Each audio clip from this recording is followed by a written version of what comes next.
Imagine you're driving through the mist-covered rolling hills of the English countryside. It's quiet, it's serene, and then, out of nowhere, you see it. Not a theme park, not a plastic replica, not a billboard. You see a structure that defies the laws of reality.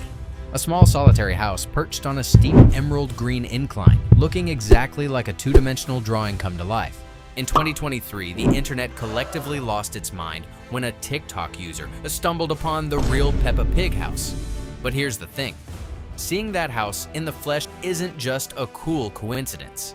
It's the first thread in a massive, unraveling sweater of mysteries.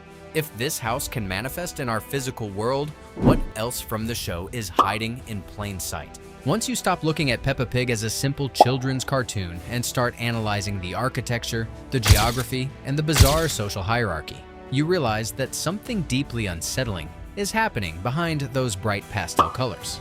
We're talking about rooms that shouldn't exist, cellars that appear like ghosts, and a town named after a 4-year-old child. Today, we are opening the official case file on the Peppa Pig estate.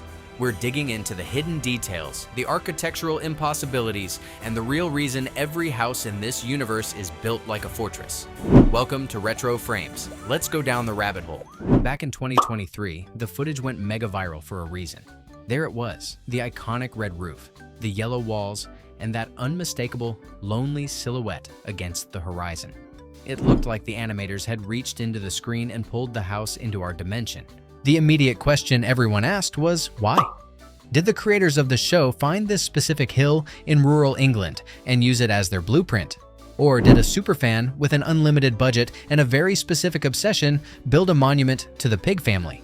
If we look at the official record, the creators, Mark Baker and Neville Astley, have a very innocent explanation. They've stated in interviews that they wanted the show to reflect the artistic perspective of a child. Think back to when you were 5 years old. When you drew a house, you didn't draw a suburban cul-de-sac. You drew a square with a triangle on top, sitting alone on a massive hill. It's a perspective of isolation and simplicity.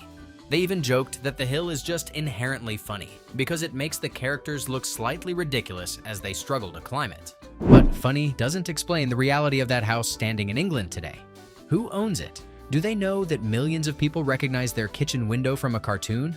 Whether it's the ultimate fan tribute or the original inspiration, the existence of a real-life Peppa house makes the internal logic of the show even weirder. Because if the outside exists in our world, then we have to take what's happening on the inside very, very seriously. And folks, the inside of that house is an architectural nightmare. Let's talk about the architectural nightmare that is Peppa's house. Looking at it from the outside, it's just a simple, tiny triangle on a hill. It looks like a one-room shack.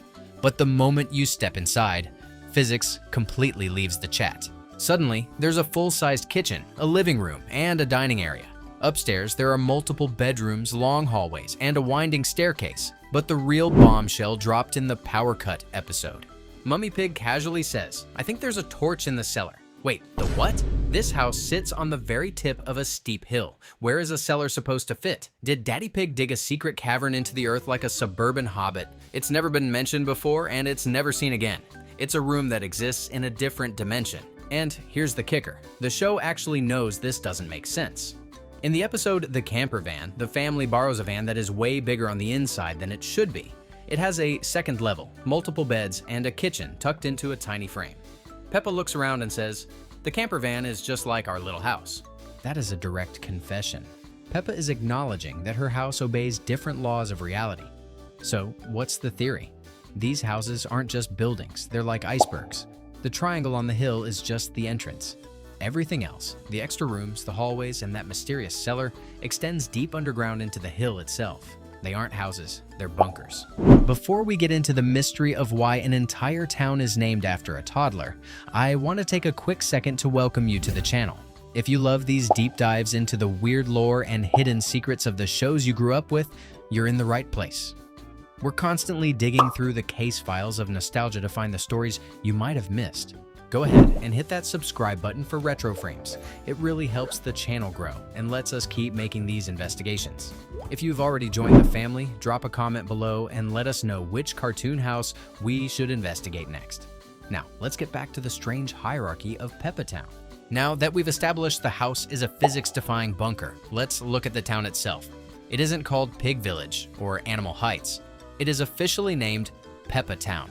This isn't just a branding gimmick for the show. The characters actually call it that. It's on the maps. It's canon. Why is a whole municipality named after a child who hasn't even finished preschool? Look at how Peppa carries herself. She has main character energy because in this world, she might actually be the boss. Take the episode where she meets the Queen of England. A normal kid would be nervous, but Peppa immediately takes charge. She yells at the Queen, "You can't walk around a muddy puddle."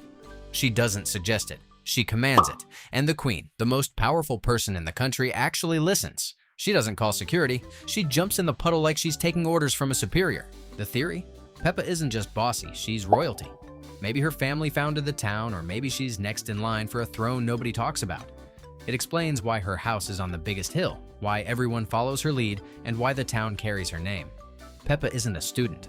She's a sovereign in training. Finally, we have to talk about the hills themselves. In most towns, people live on flat streets so they can actually, walk to their neighbor's house. In Peppa Pig, every house is isolated on a massive, steep peak. It's totally impractical, unless it's a survival strategy. In the episode, The Biggest Muddy Puddle in the World, we see exactly why these hills exist. It starts to rain, and the narrator calmly explains that it has caused a flood. This isn't just a puddle, the entire world is underwater, but Peppa isn't worried. She looks out at the water and calls their house a desert island. Because the house is so high up, they are completely safe. The water doesn't even touch their front door. It turns out, the entire town was designed with a massive flood in mind. Every house is a self-contained island, high above the danger zone. Is Peppa Town built on a floodplain? Or was there a disaster in the past that forced them to rebuild this way? If you were designing a town to survive rising sea levels or a climate catastrophe, you'd do exactly what they did. Put everyone on a hill and build deep bunkers into the ground. Those cute hills aren't for the view. They're a life-saving contingency plan. So, there you have it. The real-life Peppa Pig house isn't just a viral TikTok moment, it's a window into a world that is much weirder than it looks. From physics-defying interiors to a town designed for survival, the Pig family is clearly hiding some secrets. Is it a royal bloodline? A town built to survive the end of the world? Or just the wild imagination of a child? One thing is for sure. We'll never look at that little red-roofed house on the hill the same way again. What's your favorite theory about the Peppa Pig house? Did we miss a secret room or a weird detail? Let us know in the comments below. And if you enjoyed this deep dive, don't forget to check out our other videos here at Retro Frames. Thanks for watching, and we'll see you in the next investigation.